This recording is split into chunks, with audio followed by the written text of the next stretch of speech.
And I rise for two purposes this morning. The first is to speak about a native of Scranton, Pennsylvania, who died serving our country in Afghanistan. Lance Corporal Larry M. Johnson, just 19 years old, lost his life in the service to his country in the last couple of days.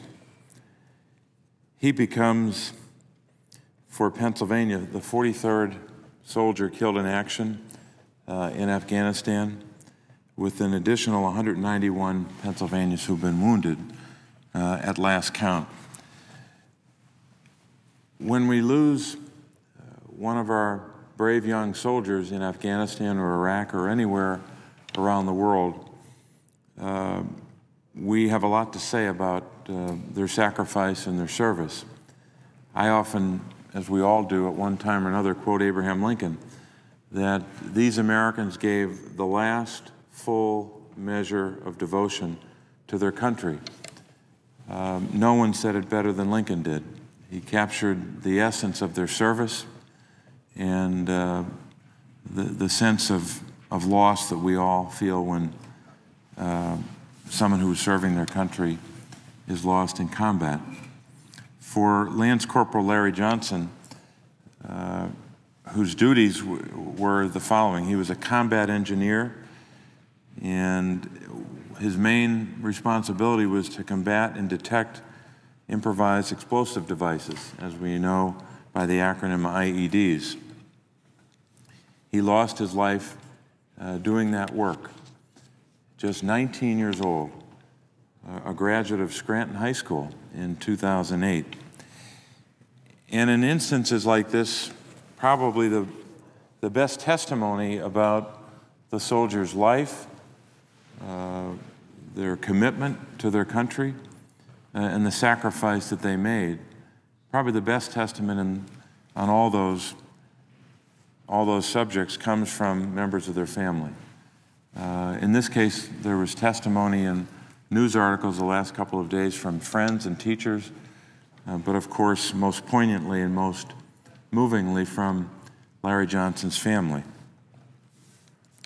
Just yesterday in the Scranton Times-Tribune, there was an article among several over the course of a couple of days, but this article in particular focused on Larry Johnson's family.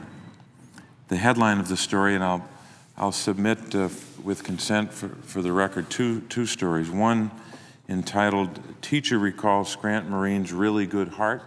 That's the name of the first story. That's February 21st.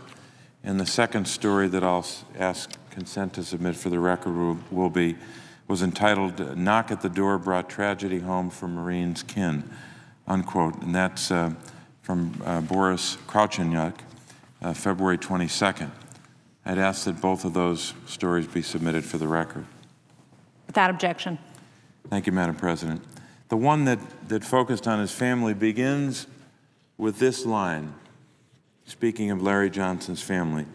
"Johanna Johnson thought she would die first, not any of her 4 kids." Thought she would die first, not any of her 4 kids. And this is what Larry's mom was quoted as saying in the second line of the story.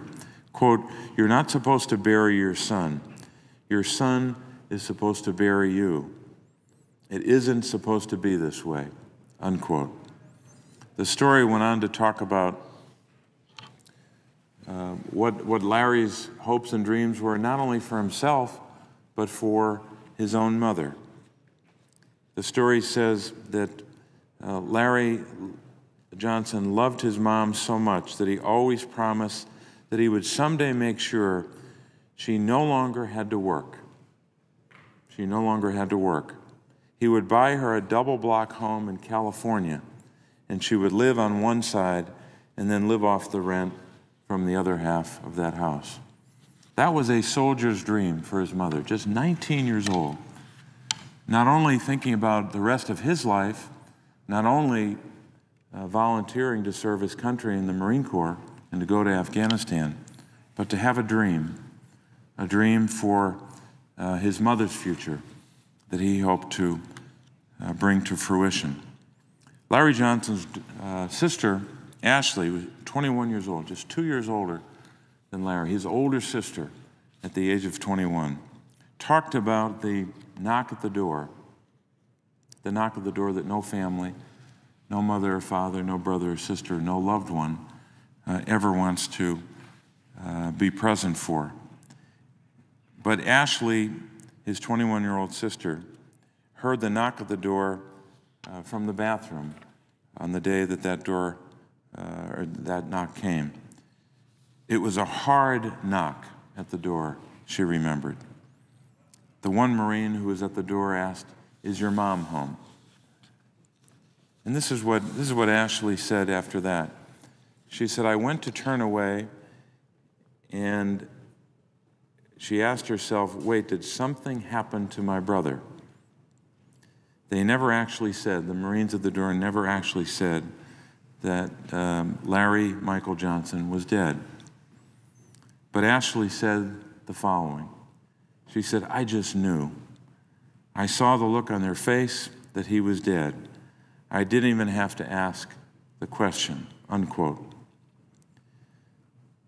The story goes on to talk about Larry's father by the same name, Larry Johnson. His father was an Army veteran who served his country as well, talking about how his father prepared him to go into the Marine Corps once Larry made the decision to become a Marine. And then the story ends with a couple of references to, again, to Larry's mom, the one he had a dream for, the one he wanted to build a house in California for someday in the future. The story says that at Christmas, Larry sent his mother a deep fryer and a crock pot that he bought online that he wanted to send to her.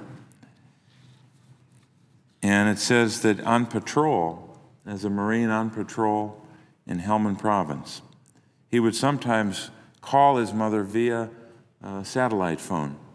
Sometimes, it says in the article, sometimes when he should not have. But again, he loved his mother. And Johanna Johnson is quoted again towards the end of the story. She says, and I quote, "He'd be out on a mission and he would call me. He always worried about his mother," unquote.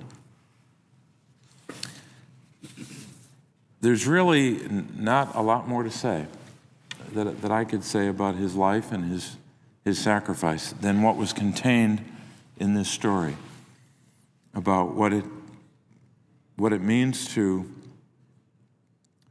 serve, what it means to give, as I said before, in Lincoln's words, the last full measure of devotion to your country. But we know that when these lives are lost, it's not just about service, it's not just about combat and the military, the Marine Corps. All of that is relevant, all of that is critically important. But in the end, these stories are about families, about mothers and fathers and brothers and sisters. And for those who have loved and lost, we do our best. We do our best to try to understand, but we can never fully understand what Johanna Johnson and her family are living through these last couple of days, and will live with the rest of their lives. They will be able to manage that loss. They'll be able to move on, but they will never be fully recovered from that kind of a loss. So we're thinking of Larry Johnson today and his family. We're praying for them, and we want him to know, we want his family to know, in our own way, in our own small way, how much we appreciate his sacrifice.